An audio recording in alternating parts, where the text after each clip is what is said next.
homeless for a couple of months. If you had to say it to me now or 5 years before, I would have said never. That would have never happened to me. I'm much smarter than that. Why had just let go of me.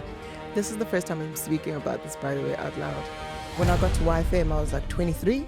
One of our programs managers at the time, I won't say his name, and he said, female voices back to back are irritating. So my biggest thing was now to defy that. It was now to say, women have a lot to say. Women have a voice, a valuable voice in this space. I had my own voice, I just didn't realize it because I needed them to tell me what my voice would be. Thank God that happened because I knew I was in the wrong place. I'm a people pleaser by nature, so... Welcome to the club. I went to Santon Gate, the Parent Fitness in Santon Gate, and I looked myself in the mirror. And I thought, what? You're wearing something tight in the gym. You exposing yourself more than you would in any work environment. Had that not happened, I would have never been where I am right now. And where I am right now is Chef's kiss. Tshepi Mabs. Yes. Welcome to the Blue Room. Thank you. It's so nice to be here. You're looking lovely, especially with the colors in the back. I thought I should come dressed in blue, but then I thought to myself, I might just blend in. Might just disappear. And I thought it's spring, and spring has sprung, so let's go yellow. I'm very intimidated. Your voice, this is mine. Probably the most intimidating thing you can do in a podcast is interview someone who has their own podcast, or a radio personality, or a broadcaster. You are all three. So yeah, I suppose maybe you need to interview me. Not even. I would think more than anything, it would be such a great conversation. I love conversationalists. So I know that you and I will make really, really good conversations. So let's hope so. Just for everyone sort of listening, tell us a little bit about you. Sure. Where do I even start? Turns out I'm 35 this year. My God. What an age and a half. So I'm just Tshepi, and I grew up in Tembisa, born and bred in Tembisa. And when I was 13 and a half, slap bam going to 14 in 2004, I had a life-altering change in my life. My mom died. And when my mom passed away, my sister was living in KZN at that time with her husband, and they took me in. So I was then raised as a teenager and as a young adult in KZN.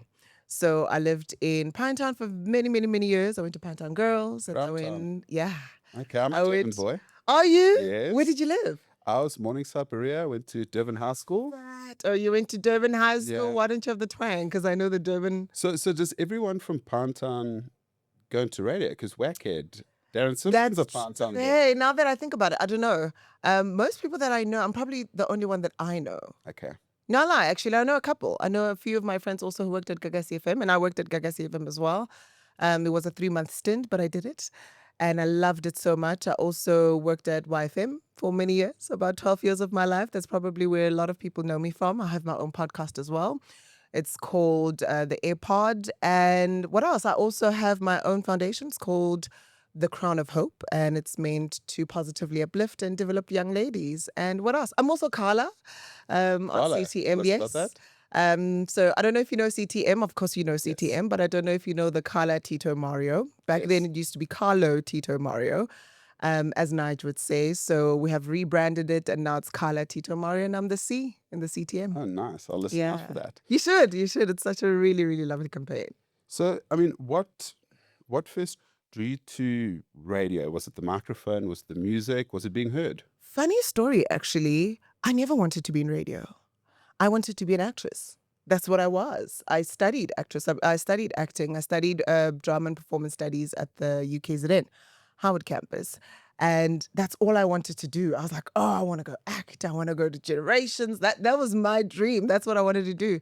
And then I remember maybe about my second, if not third year, a friend of mine was like, oh, Gagasi FM is having auditions at the Bat Center. And we all went there. And I promise you, we were in the line the entire day. I never got to audition. I didn't even know what radio is about. I didn't know what a mic looked like. But I was like, I want to do this.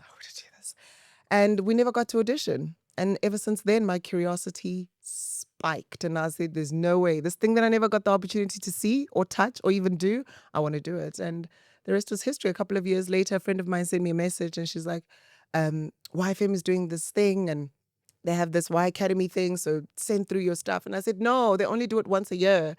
And he said, no, they do it 6 times. They do it every 6 months. Just send in your stuff. And I did. And when I did the first year, I didn't get accepted, and I did it again and I got accepted. And many, many years later, I've found my love, I found my passion, I found my calling. So when you walked into YFM for the first time, Yeah. what were the fears? What were you stressed about? Like what was daunting? Do you know the strange thing about my radio career, now that I think about it, I almost kind of fell into a lot of things. And when the YFM thing happened, I remember I was living in KZN at the time, and it was my birthday when I got the call. I was in the toilet, too much information, but I was. And I got called and I was told to come to YFM on Thursday. This was on Wednesday. And I said, I'll be there on Friday. And I literally came from the bus and went straight to Hyde Park. And I didn't think much of it, to be honest. Now that I think about it, I love that part of me, actually, now that I think about it. When I was young, where carefree, you just come in and you're like, I'm here to just conquer the world. I had no idea of what it was. I just thought, I'm here for this internship and it's going to be a great 6 months and I'm going to try it out and I'm going to have an open mind. And yeah, I did. And it seems to have been successful. It's amazing when you don't overthink things, how Yeah. easy they are. I mean, I even look about things that I try or want to do as an adult and things I did as a child, and those things I find quite scary now. But as a child, you just dive in head first. You jump off that rock into whatever it may be. My sister once said to me, and I said to her, I hate that I can't do things as brazen as I used to do them. And she said, it's you just being an adult because you care more now. Do you feel like you almost care more? Yeah. I don't know. I don't know if that's a good or a bad thing, to be honest. I think sometimes you want to find your inner child again because it might help you be a little bit more brazen. I do. Take those risks because there's no risk, there's no do you feel like that sometimes as well? Yeah, but sitting here behind the mic now, if you said to me 2 years ago, Yeah. that you'd even want to go onto a radio for interview, I'd be like, hell no, type thing. Yeah.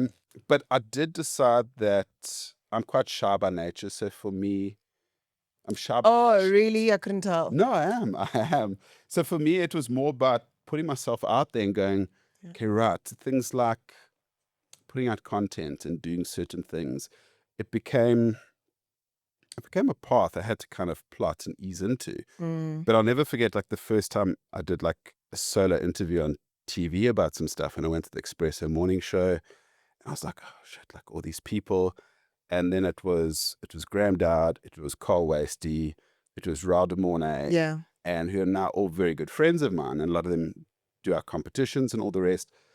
But they're such professionals. I just felt so calm. Like from actresses to broadcasters, whatever, a continuity presenter is a different animal altogether. Absolutely. Watching them do their thing. My past life, I put on some big events and I did some work with Sun International. I did Miss South Africa's and stuff like that. And that's anything live is just an absolute beast. Different ball game. There's no editing. Yeah. There's no taking anything out. That's the fun of it, right? That's the adrenaline that comes in it. It is. It comes with its own pressures, but that's why I prefer that actually, because you can't overthink it. You can't kind of prep. And I think if you're passionate about something, it's very easy to speak about it. Did imposter syndrome also attack you for a while? Is it still attacking you? Yeah, I think so. It's, a lot of the people we've chatted to, it's unpacking, and we'll get into yours as well. It's almost your personality. Who are you? Yeah. And who are you as a public figure or broadcast or radio personality? It's not often the same person. Yeah. I mean, I did a podcast with the UK the other day, a sports-based podcast, and it was so funny because the guy said to me, just hang on a sec, I need to get into character. And he did this little ritual, threw his hands up in the air, and he just jumped straight in. And his voice was still the same, but the confidence he gained by switching into that character from chatting as just a person to getting to character was chalk and cheese. I do feel like I've got things to say. I'm not one for many words, but we're all very passionate about why we're sitting here. And it's about telling our stories, people bouncing back. If we can help a handful of people through a difficult situation by bringing it on, then we've won.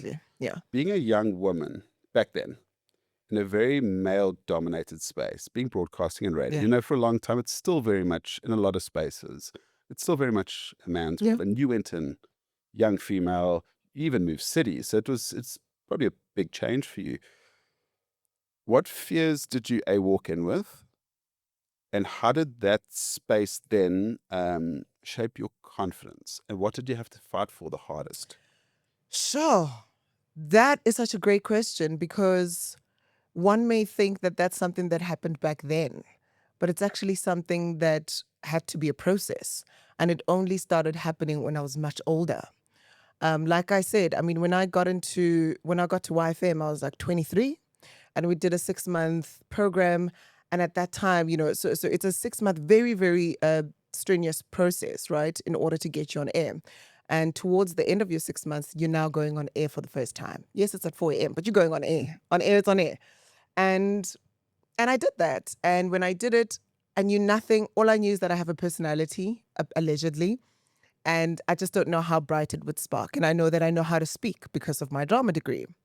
And I went into it really and truly blindly.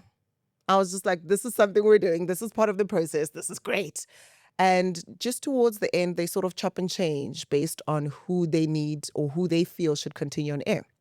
And I happened to continue on air, and they'd cut a few people. So I was on air a little bit more than my group was. And eventually, I remember just after the 6 months, that's when they choose whether you'll go on air or not. And no one obviously was going on air. I went to Cape Town. I was so depressed at that point. I was just like, oh my God, I'm not going on air. And I remember I used to send our programs manager at the time messages. I used to send Dumelo at the time, and also Tshepi Mabulana at that time. And I would send him messages and I'd say, please snoop me. Please, snooping is going through the shows that we had previously. Please tell me what I can improve. And nobody answered. Eventually, on the first day of programming in 2014, I definitely remember this one. I got a call. I got a call from, he was my co-host at that time. And he calls me and he's like, yo, we need you in at 10 o'clock. Let me tell you something. I was there faster than anything, and I did lunchtime. So we did lunch from 12 to 3 for 4 years. I produced and co-hosted it. Look, this many years later, when I think about it, I cringe at that girl. But I'm also, because I exercise grace, I'm also very happy at that girl because she needed to go through the things that she needed to go through in order to be the person that she is now. And I think the biggest thing that we fight on radio, and I even remember this during one of our Snoop sessions, one of our programs managers at the time, I won't say his name, and he said, and I've had many programs managers, so people will have to figure out who I'm talking about. And he said, female voices back to back are irritating. And I was like, what? And he just would go on about how this, females just are irritating, so they need to be with males, etc. And years later, when I thought about it and I saw it and I internalized it, and maybe even had a moment to myself, because in 2020 I also resigned. I left radio at that time, or I left YFM at that time to go to Gagasi later on. And I later did come back to Y though, but I came back much wiser. And I came back knowing what it is that I bring to the space. So for the longest time at that age, I think at 23, 24, 25, 26, I really wanted affirmation from people. I wanted validation from people to say, oh, you sound good, or your voice sounds good, or you speak sense, or, so it was always external validation and never mine. I was so hard on myself. Outside of the snoop sessions that would happen, I would snoop myself. I would listen to this thing and I'd hate how it sounded. I was so, so hard on myself. Of course, everybody else clearly didn't feel that way, but I know I was. And I feel like it also took away from myself in exploring what radio could be. And I was also worried about external factors. The fact that I'm not paid the same as what my co-host would be paid, but I'm producing and I'm co-hosting. Those were the things that really I feel took away my joy from this space that I absolutely loved. And one of my biggest, I won't say achievements, but one of the things that I was really proud of in that space is that I pushed boundaries as much as I could. And there was a show that we used to host towards, it must have been, sure, I can't quite remember. It must have been around 2016 or so. We hosted a show called The Game Changer. And it was all females, produced by females and co-hosted by females. So it was me and Maya. Whatever she is, I love her so much. And the whole conversation there was, remember, we were told that women back to back are irritating. So my biggest thing was not to defy that. It was not to say, women have a lot to say. women have also a voice, a valuable voice in this space, and one that I think a lot of people used to take for granted. And now, of course, we've got a lot more females on radio, which is fantastic. And I'm talking about commercial radio. So I'm not too worried about that more than I was in the beginning.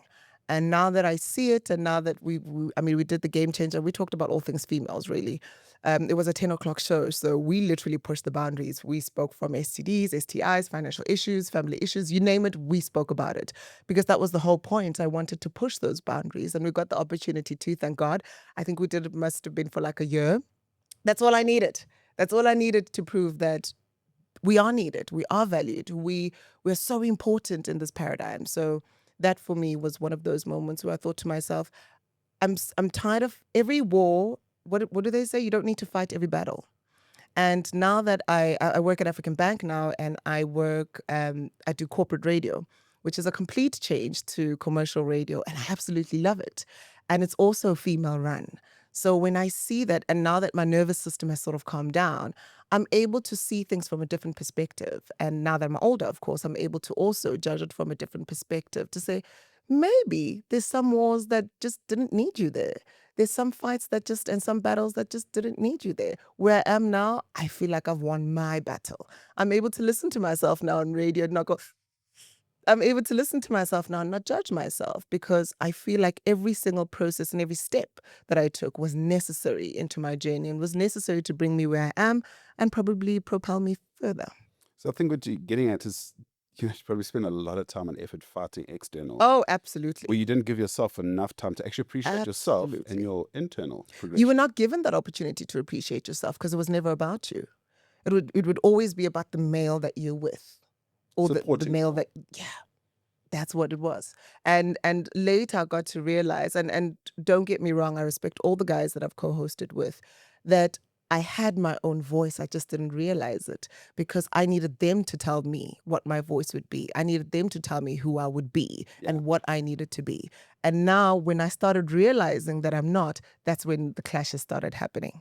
But sometimes you need to make a change to change.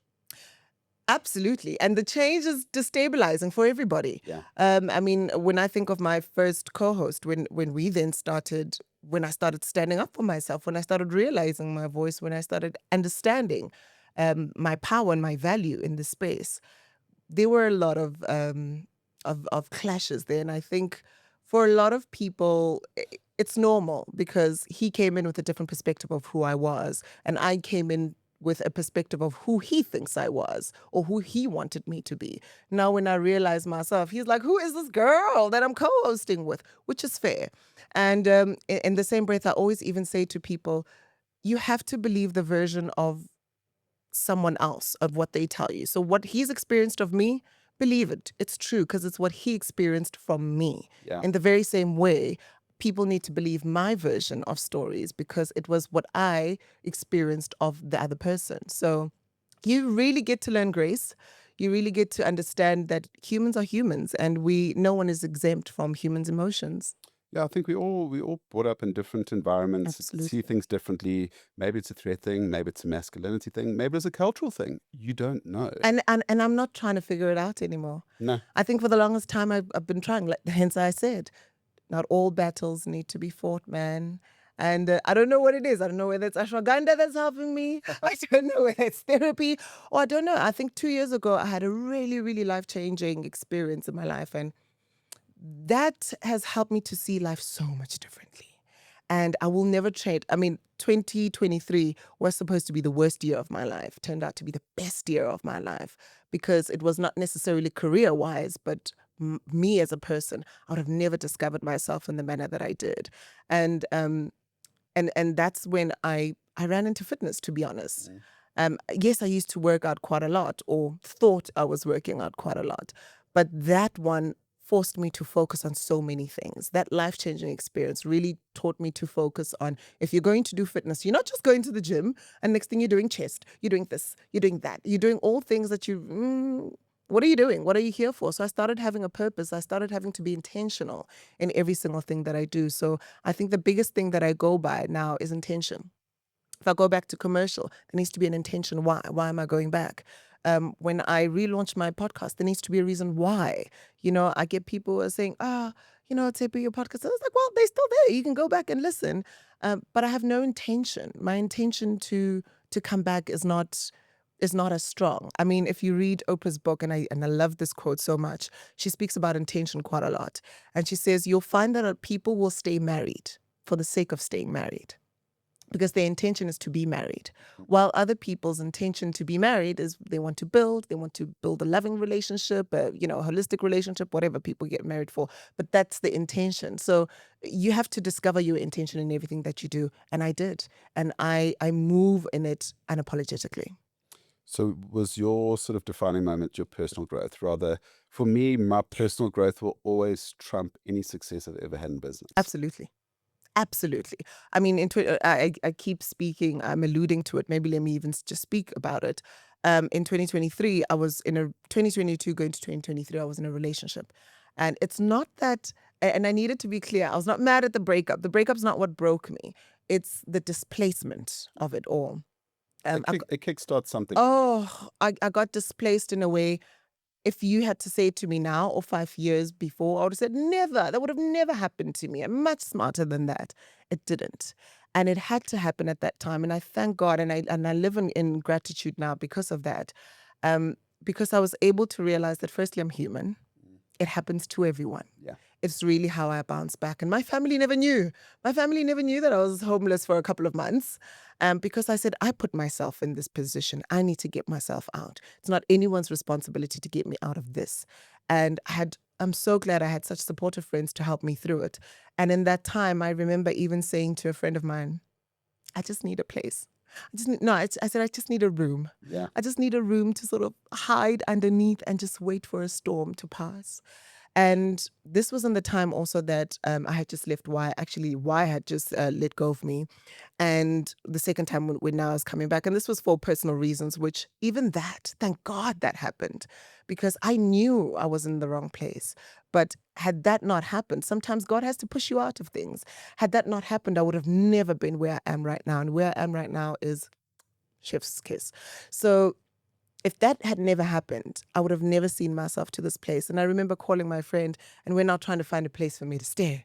And I was like, I don't know what to do. And I remember calling my brother saying, I'm so tired, but not explaining to him what the problem was. And he just said, come. And just a little bit of kindness even felt so painful. Of course, I didn't go to him because I was like, there is something that I need to sort out and I can't tell anyone. Eventually, and I sat there. A friend of mine then had a granny flat. What are the odds? That was vacant. And she said to me, come stay here. This is the first time I'm speaking about this, by the way, out loud. So, yeah. Okay, carry on. That's so a friend of mine said, come stay in my granny flat. That granny flat was, remember, I just wanted a room. Yeah. I got a flat. And it was, I can't even describe it to you. I mean, the best way I can describe it, hiding under a table when there's an absolute storm, a blizzard outside, and you're hiding under the table hoping that everything passes. That's exactly what that place was for me. It was a shelter in the worst blizzard I've ever experienced. And I prayed in that time. I prayed, I cried. And there were moments where I was like, I will never get out of this. When I talked to myself and I said 3 months is what I have to do to get out of here. And I remember even going to the gym. I went to Sandton Gate, the Planet Fitness in Sandton Gate. There was something happening there, but I went there and I looked myself in the mirror and I thought, what? I was at my tiniest, and I'm talking about at my tiniest as an adult. I barely ever went to the gym because I was that depressed. And I looked at myself and I was wearing my gym clothes and I thought to myself, I have to do something about this. I have to get out of here. And I don't know how. I don't have the financial capacity to do, or capability to do it. I don't have the mental capability to do it. I promise you 2.5 months later, I was out of there. Amazing. Your story is not too dissimilar to mine, actually. Yeah. I haven't really told mine, but I also, fitness kind of saved me in a weird way at the time. And I had the same sort of thing. I actually moved back to my mom's for a bit, and it ended up being a little bit longer than I needed to. But it was the same sort of thing you needed for that storm to kind of pass. Yeah. And like you said, it was a shelter. Yeah. But I got back into fitness and I dived head first because I was pushed into certain things. And the only thing that I thought is, I need to be honest with myself. You can't, if you've been in a couple, let's say, bad relationships, if it's one person, you can blame that person. But if it's 2 or 3 times back to back, you're the common denominator. Absolutely. So it might not be your fault, but you need to internalize, what are you doing wrong? Where are you going wrong? What part did you play in it? Exactly. My biggest thing I realized, and it's not two really good people can be bad together. It doesn't mean that you're not a good person. But I was never pursuing someone, I was never choosing someone. And I think my biggest issue was I was seen as a good all-rounder, a good dad, someone who works hard, I don't do drugs, like all these things. Like I was probably a good catch. Sure. But people were coming to me. I wasn't going, that's what I want to chase. So it's amazing. So I took some time off, I even took time off work because it was affecting everything. So I took time off work and I said, for 1 month, I'm just going to focus on me, getting my head right, getting fit. Then it was still a bit of a tumultuous time trying to work out. Coming out of COVID, a lot of us had businesses that we needed to get up and running again or move away from or whatever it may be. And then it just kind of clicks. And like, so what I'm getting at, like for me, fitness was the game changer. Absolutely. It got my head right. And it was also the first time in my life I had been like truly honest with myself. I think too many people make excuses. People love to blame other people. It's easier. You break up with someone, I hear my friends, my guy friends, my girlfriends. Yeah. That person's the amount of narcissists there on this world, if you speak to people, is just... Oh, I might be a narcissist at this point because everybody is, yeah. But the thing is, it's more about be honest with yourself. Absolutely. Like you said, reach out to your support base, tap into it. So what I want to get to next is, like, radio gives you a lot of credibility. Obviously, if you're on radio, they back you. You've got a very credible voice. People now trust you. How do you separate the radio from the personal side? Sure. I mean, when I was at YFM, there was a huge separation because, I mean, I come from a school of radio where you're told this is entertainment, right? So put it on. When that mic goes on, put it on.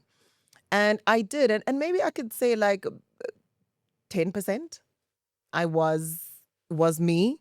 The rest maybe was slightly put on, if you may say, for entertainment purposes. Because like I said, I listen to myself now, or, bump into a few clips, or even think of the things that I used to say back in radio and I go, oh, I would never say that now. Yeah. I'm not that girl now. So more than anything, and it's a lot of not being responsible or understanding the responsibility you have on the mic. Every single mic, even the mic that you have right now, there's a huge responsibility that lies in there. And I think maybe many, many years ago, had you told me that, I would have just went, it's not that deep. It's just a mic. Now I take that mic so much more seriously. And coincidentally, I'm not even on commercial radio, but even when I speak on my radio show that I do every single day now, I'm very intentional about the mic. I'm very intentional about what I say, which is also another reason why you'll never see me on TikTok doing like think pieces or, all these things, because I really realize how powerful my voice is. I also realize how powerful my opinion is, not only to just people around, but also to young women.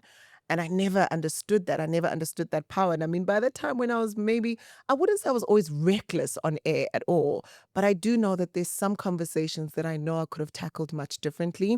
And thank God I got the opportunity to do it again on commercial. So I was able to take responsibility and approach it differently. And I could tell and I could see it and I could feel it. So now that, to answer your question, the mic is such a powerful thing that people don't understand. And this is why you get people who just put on mics and put on 2 chairs and think that they can just randomly talk and all these irresponsible things that come out. But I think more than anything, people don't realize that there are people looking at you, there are people listening to you. There's that one person who was scrolling down the timeline, and you could have been that one voice, and you chose to use your voice the way that you did. Yeah. So I looked at it that way, that every single time, even in the time when I was going through the most and I was going through on social media, you need, not necessarily that would have helped, but I know very well that could have been, when they say the 13th reason why, your last reason why.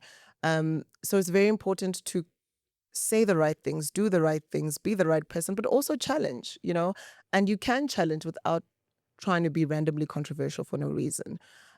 You really can have and make an impact by really realizing that your voice means a lot and your voice is very important. So separating the two for me, I think, was very wrong to begin with, because I'd said, that personality I leave on radio, and then Tshepi, the aunt, I come out then.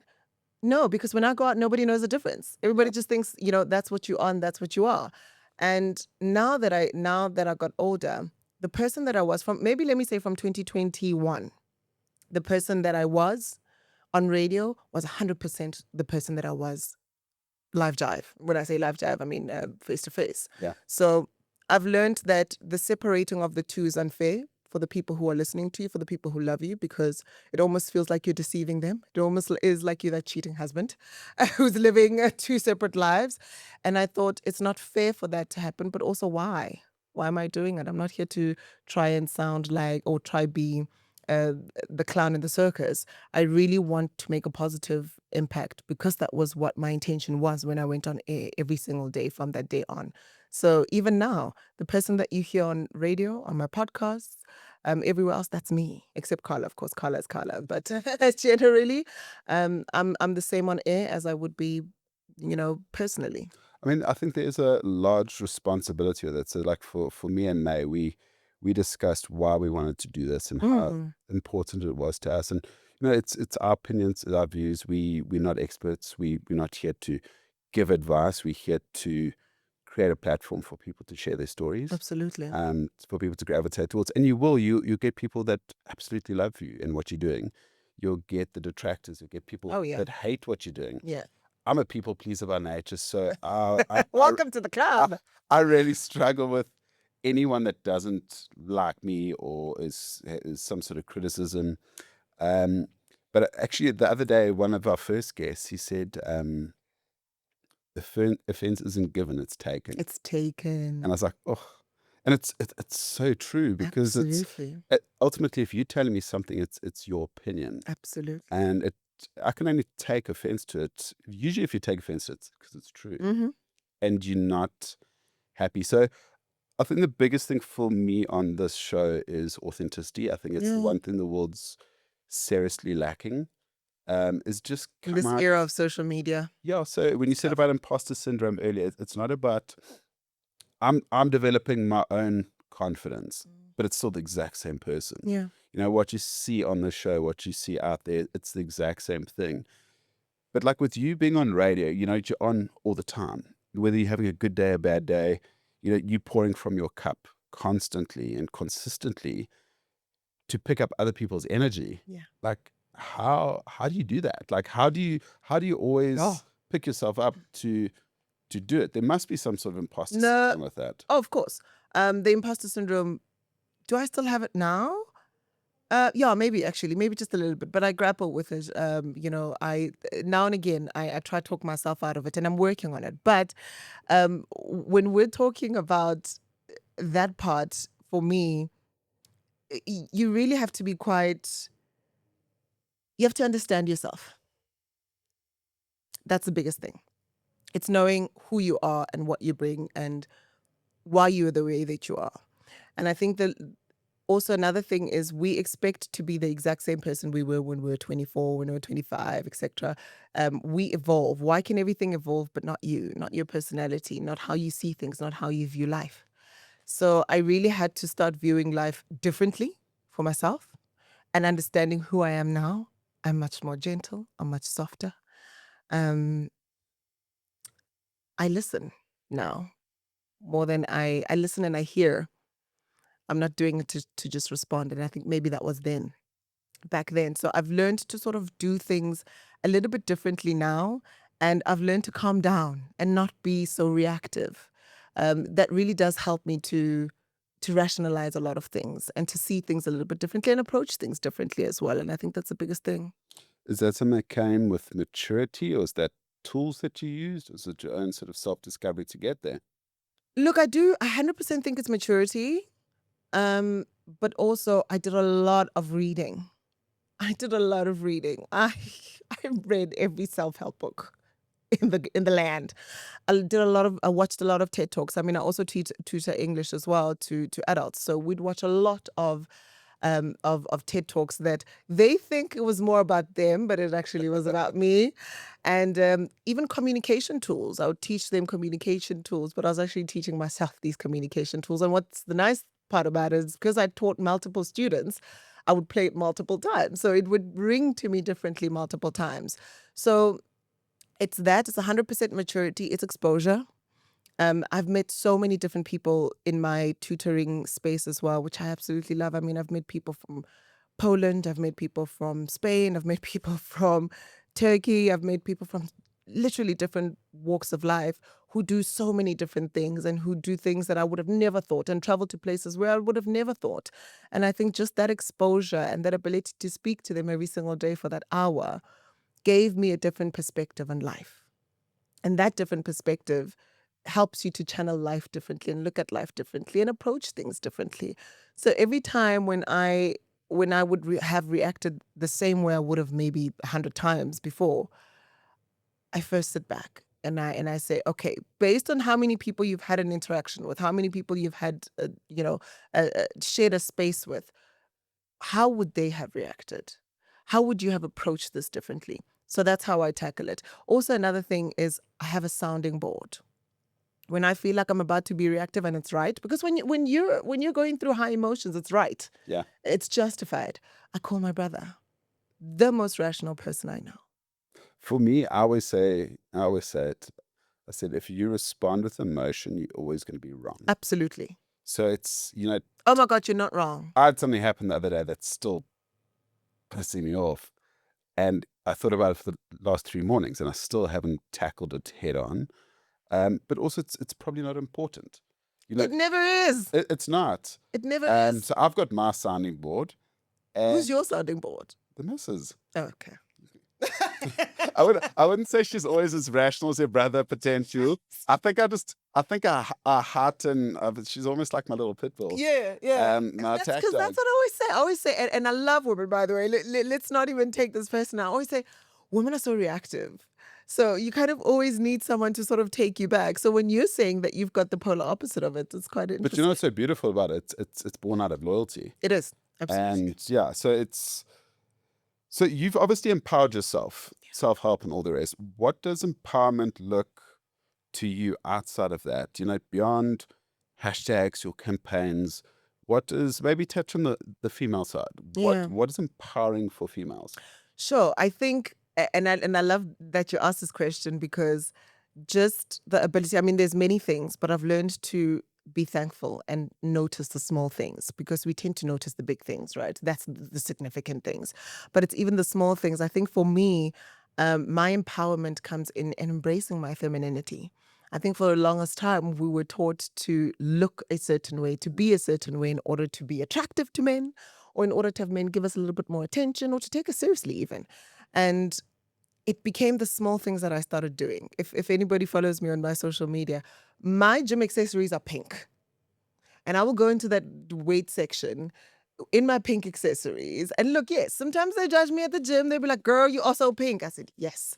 And I even started buying pink gym clothes as well. So that I really, just that ability to know that firstly I know that I can, and I know that I can do it. You get into the weight section, and the guys are obviously, well, this is back then. I mean, now at my gym, they definitely do know me. But then it was always just, we just thought you were a little doll. I mean, I work out with the guys now at the gym, and you'll hear them say, oh, we thought you were a little doll, but here you are. You're like leg pressing with us, and then you're like lifting with us. And I'm like, yeah, because I think that's generally what you think women are. You decide who we are. You don't ask us who we are. You don't let us show you who we are. So just that ability to come in, and I'm not saying that it's to prove men wrong, but just that ability to have someone see you beyond who they've perceived you as, it's such an empowering thing to see. And that's why I say, which is my biggest thing, embrace your femininity. If you are feminine, of course. If you're not, embrace who and whatever it is that you are. So for me, I never want to dial myself down because I'm in a male-dominated industry or I'm in a male-dominated floor at the gym. I always want to, the essence of me will come out. Yeah. And that's my femininity. That's the greatest weapon and empowerment that I've learned, because I don't have to fight anything. I can still be soft and strong. I can still be gentle and vulnerable, and yet still know exactly what I want, and yet still lead, and yet still also change people's environments. Lead with confidence. Lead with confidence. It sounds like a lot of what you spoke about in the beginning was you're trying to prove to everyone else where, if you're leading with confidence and living loudly, I no longer have to do that. Your personality will come through. I often see some people who are so confident and they could be at the beach, overweight, in a little Speedo bikini, but they pull it off. Yeah. But yet you have someone with a really good body, as an example, without the confidence, and you can see it a million miles away. I think gym also taught me confidence, to be honest. Those mirrors.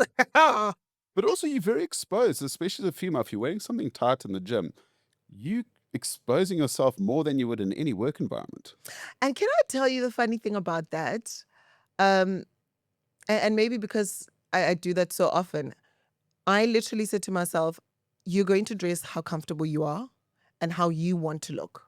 And I mean, the biggest thing for me also to go to the gym is every 6 months, every 5 months, I need to get new gym clothes in order to inspire me to do something new. It does, though. Yeah, it does, doesn't it? I have to upgrade my gym attire every couple of months. What an expensive hobby. But looking for a sponsor there. Right. Hello, international.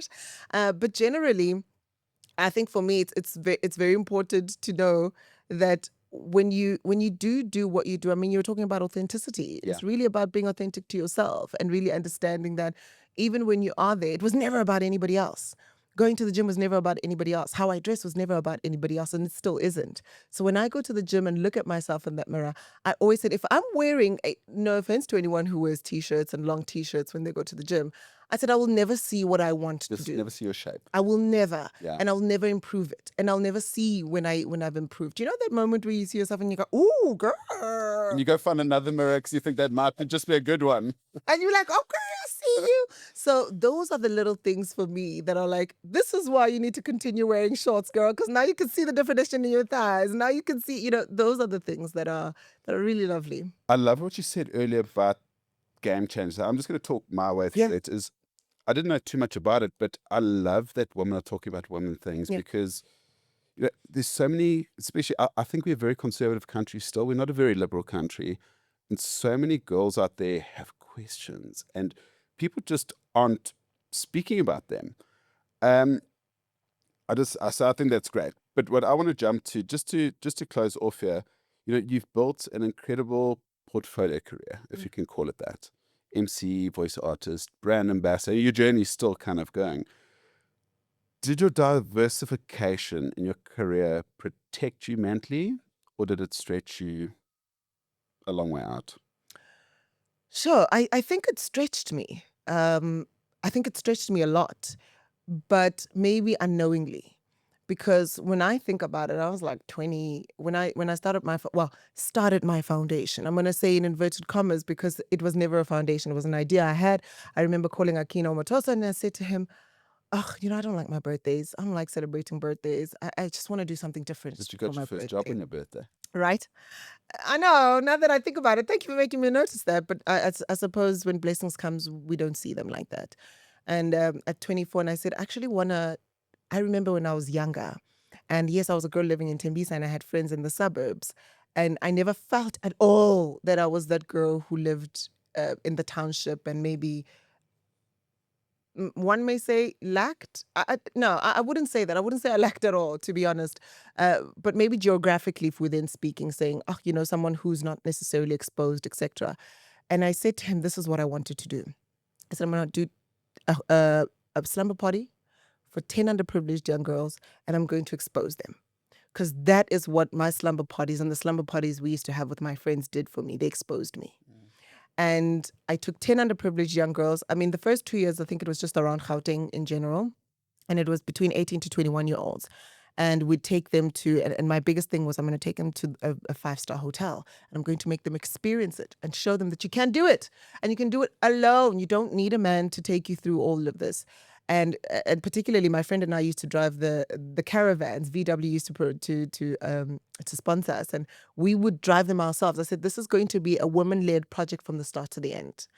And so that they can see that these things are not because someone gave them to me. I worked hard for them, and you can work hard for them. And there's no difference between you and I. I mean, I live on the other street of your house. There's no difference. What difference is you between me? Sure, out of anything, I had a little bit more resources, without a doubt, but we're in the same environment. We're in the same circumstances, so to speak. So that was important for me. And then years later, I started only focusing in Tembisa because that was my passion. So I started focusing on matriculants in and around Tembisa, and I should go back to it, and I will one day. But I think the biggest thing for me was I wanted to make sure that there's nothing special about you and me. Life doesn't care. Life really doesn't care. Life really wants you to continue. And I think the biggest thing that I see a lot in our country with young girls is there's a sense of entitlement that we have. Because you grew up here, this should happen for you automatically. That didn't. I would call so many sponsors. I even remember one of the first slumber parties, I got dropped by a major hotel group. And then years later, I got a blessing in disguise, right? And I got a sponsor for my hotel, and he was there for the rest of my my slumber parties, to a point where we even went to Sunny Pass. And these are even the small things where you take these girls and they say, I've never been into a space like this. I've never had hot water coming out of the shower. I've never had water coming out of a shower. I've never had to shower. And one, I remember one when we were hiking, she said, I only ever see these views on our tourism textbooks. And that for me was the purpose. So that was for me, made me realize that, yes, you're doing all these things, and it made me tiring because every time when I got to my birthday, I was really stretched out. I was like, oh, I have to ask them again, and they're going to say no, and they're going to want me to do this, and they're going to want me to do PR, because shame, some brands were not in it for the good deed. Yeah. They were in it for the amount of PR that they'll receive. So that kind of always stressed me out. But when I hear someone say, I mean, we'd get to a buffet and they don't know how to start. They don't know where to act. They don't know how to do it. And that they can go back. No, yeah. They're just like, wait, where do we do? What do we do? What do we start? And we take those things for granted because these are things that we just do all the time with no thinking.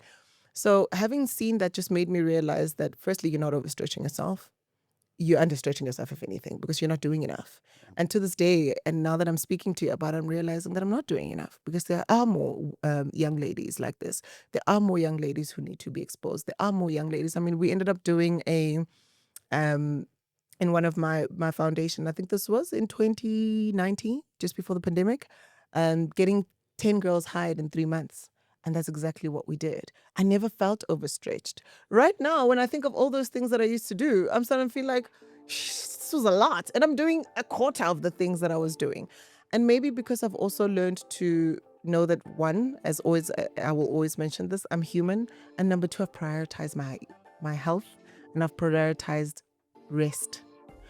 But that also doesn't mean that I have to neglect the part that I played in it. So actually, this podcast has reminded me that I need to go back. I think you're going to get back. Yeah, but I have to get back. You're an absolute inspiration. You've inspired me. I mean, we've only met today for the first time, but I'm so glad that we did. Thank you. And Tshepi, thank you so much for joining us on the BlueRoom. Thank you so much. Thank you. It's been great.